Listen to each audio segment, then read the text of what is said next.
হ্যাঁ, এটা বাস্তবতা। আমরা আমাদের ভাইদেরকে ছেড়ে দিয়েছি অসহায় ভাবে। তোমরা 2.3 মিলিয়ন লোক, তোমরাই লড়াই চালাও, তোমরাই হেফাজতের জন্য চেষ্টা মেহনত করতে থাকো।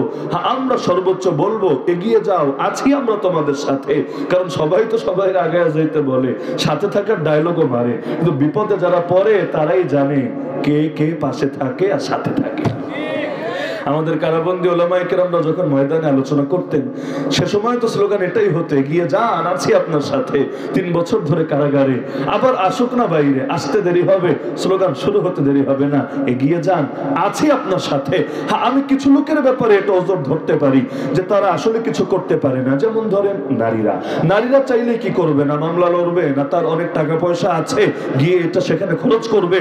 কিন্তু আল্লাহর এই বান্দিরা শেষ রাতে উঠে তাহাজ্জুদ পড়ে, সালাতুল হাজত পড়ে, চোখের পানি ফেলে যে দোয়া করে, আল্লাহর কসম এটার দাম মোটেও কম না। তারা যে দিনের পর দিন নফল রোজা রেখে ইফতার সামনে নিয়ে এই মাজলুমদের জন্য কান্না করে করে দোয়া করে, আল্লাহর কসমের দাম কম না। হাজার না লক্ষ কোটি টাকা দিয়েও এই আবেগ, এই দোয়া, এই মোনাজাত কেনা যায় না। আরে টাকার দোয়াই হয়, আর আবেগের দোয়াই হয়।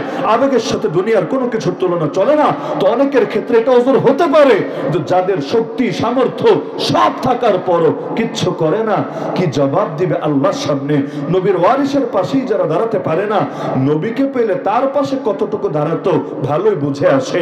কারণ নবী জানিয়েছেন, যার ঈমান যেমন তার উপর মুসিবত আসবে তেমন। তা আমাদের ঈমান কেমন এটা তো আমরা অন্তত জানি, সাহিবুল বাইতি আদরা বিমা ফি।